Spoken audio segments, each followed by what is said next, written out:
Ишеміз, мұқтарам Ринат Зинурұлы, президиум, мұқтарам милләттәшләр, туған қардашлар, мен қысқаша ғана тырышырмын. Мәскәүдән һәр біріңізге дә қайнар сәламнар жеткірем. Һәм біріншіден шушы форумны оештырушыларға зур рахмет әйтәсем килә. Мәскәүдә бүген 100 меңнән артык татар яшьләре яши һәм биргә елдан ел төрле төбәкләрдән, чит илләрдән яңа татар яшьләре агыла. Һәм алар 14 миллионлык татар халык арасында таралып яшиләр.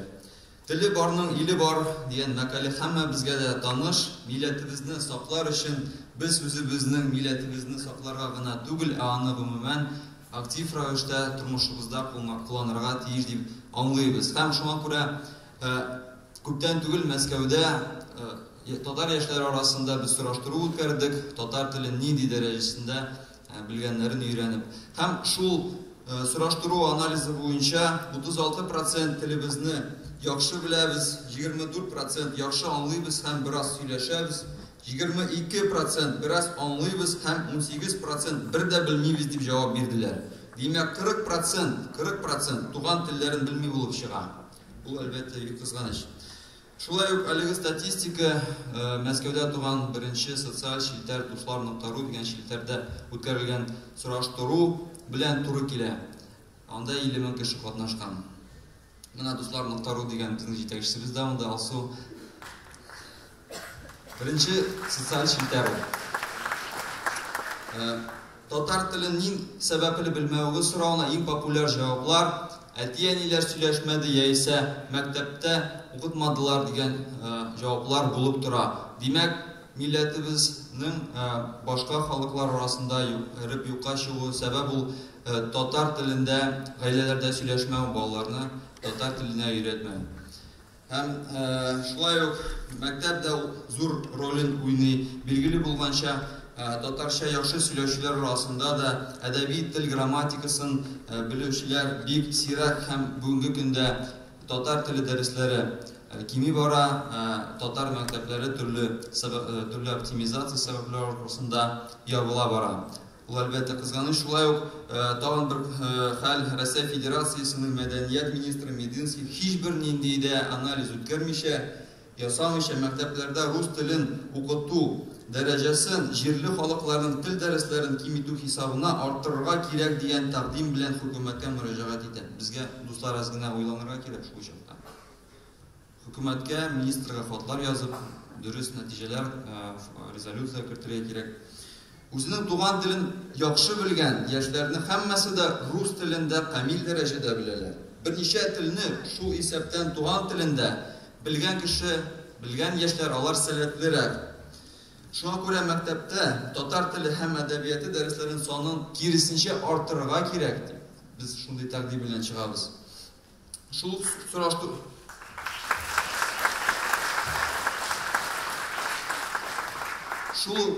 сораштыру нигезендә татар яшьләренең 80% кайлардан гына килүләренә карамастан татар телен өйрәнергә ниятләре бар, теләкләре бар. Шуңа күрә без оешмаларыбызда, иҗтимагый оешмаларыбызда татар теле дәресләрен үткәрергә тиешбез. Үзебез менә мәсәлән без Мәскәүдә сентябрьдән башлап милли мәктәп дигән бер проектны оештырабыз. Аның турында менә кызлар егетләр секцияләрдә сөйләр әле. Һәм мәдәниятебезне, гореф-гадәтләребезне саклау турында берничә сүз әйтмәкче кирәк дип саныйм. Хәзерге көндә мәгълүмат гасырында үткәрелә торган төрле чаралар хакында зур шәһәрләрдә интернет аркылы яки метрода барганда белеп була. Алар кызыктыра, аларлык эчтәлеге белән безнең игътибарыбызны җәлеп итә. Яшьләр шуңа алданып, әллә нинди аңлашылмаган җир биюле чараларга, милләтебезнең әхлакый нигезләреннән ерак булган чараларга акчаларын кызганмыйча барырга әзер. Һичшиксез татар яшьләре бер урынга туплау ул кыйып дип әйтсәк тә һәм кызыклы, файдалы булган чаралар үткәрү күп көч таләп итә. Ләкин зур шәһәрләрдә, мәсәлән Мәскәү кебек шәһәрләрдә яшьләрнең энергиясе бик күп һәм аны дөрес тарафка файдалы итеп куллану шулай безнең вазифабыз дип саныйбыз. Һичшиксез татар яшьләрне бер урынга туплау, ул бер проблеманы яртылаш кына чишү, әлбәттә, чараларның эчтәлеге дә шулай кызык булырга тиеш.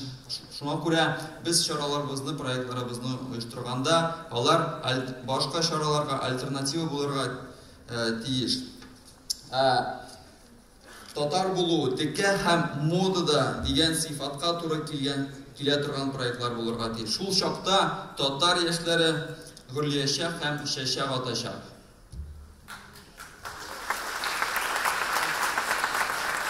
Мәсәлән, мына күптән түгел Мәскәүдә үткән беренче якты һава астында яшьләрне берләштерә торган Татфест дигән татар фестивале, аның турында да моны секцияда кызлар, егетләр чыгыш ясаячаклар, тыңларсыз. Аның хакында шулай ук Мәскәүдә, Садулла йортында күп төрле чаралар үтә, аула уйлар гөрләп үтә, татар теле дәресләре, дин дәресләре.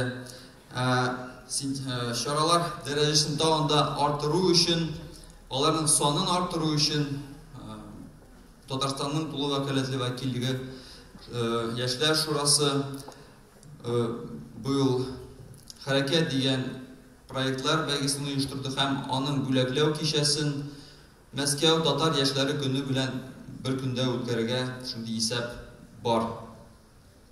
Һичшиксез бүгенге көндә милләтне саклауга юнәлтелгән бик күп эш башкарыла. Президентыбыз Рөстәм Нургали улы Миңнеханов кайда гына булмаса да татарлар белән очраша, ил буйлап, дөнья буйлап үрләп сабантуйлар үтә. Алар әлбәттә күбесе Татарстан ярдәме аркасында. Без дә үз чиратыбызда яшьләр, иҗтимагый оешмалар шул эшләрдә ярдәм итәргә тиешбез, үз өлешебезне кертергә тиешбез. Безнең ваемсызлыгыбыз, башка милләтләргә охшарга тырышуыбыз ассимиляцияне үсү темпына китерә һәм башка халыклар эчендә эреп юкка чыга илдән. Һәм академик Роберт Нигматуллин әйтүе буенча, җәмгыятьтә ачыклык, аңлаешлык булырга тиеш. Әгәр дөрес аңлаешлык булса, ул үз чиратында хөкүмәткә һәм башка кирәк җирләргә диффузияләячәк, барып ирешәчәк. Шуңа күрә мин барыгызга да шушы форумда вакытны файдалы үткәреп, дөрес секцияләрдә дөрес нәтиҗәләргә килеп, әйтелгән фикерләрнең тормышка ашуын телим. Безне монда юкка гына чакырмаганнар бит. Һәм Мәскәүдән берничә тәкъдим бар безнең. Менә чынлап та күп төрле чаралар үткәрелә, проектлар оештырыла. Аның турында bir 10% кына татар яшьләре белә дип саныйбыз. Шуңа күрә бөтен Россиядә ТНВ каналы тапшыруларын күреп була. Һәм күп кызларны, егетләрнең әти-әниләре, әби-бабалары шушы ТНВ каналын карыйлар. Шул тапшырулар арасында айына бер мәртәбә Мәскәү чаралары турында тапшырулар чыкса иде, бик әйбәт булыр дип без саныйбыз. Һәм моны әти-әниләр, әби-бабалар үз балаларына әйтерләр иде, менә шундый кебек чаралар үтә, сез нишләп анда йөримисез. Менә шундый безнең тәкъдим.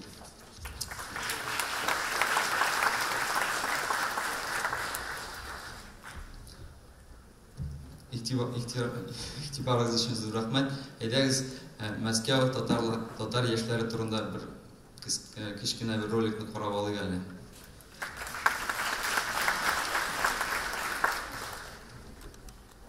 Мәскәүдә бүгенге көндә 100 меңнән артык татар яшьләре яши. Һәм бирегә елдан-ел Рәсәйнең һәм дөньяның төрле почмакларыннан татар яшьләре агыла. Салам алейкум, сез татар радиосында.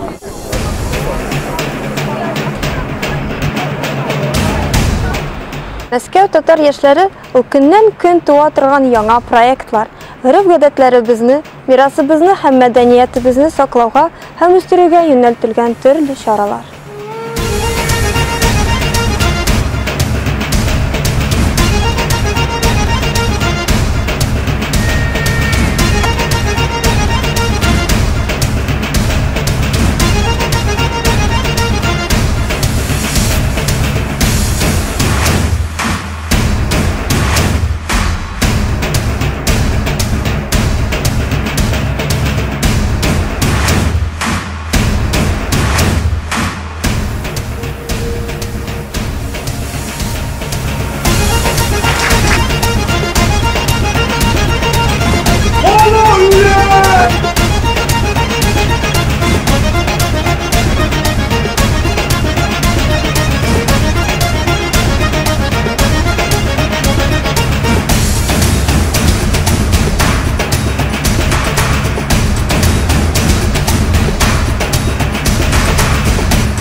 Мәскәү татар яшьләре ул куйган максатларына бара һәм ирешә торган, үзенең тамырларын хөрмәт иткән һәм милләтен яраткан актив яшьләр.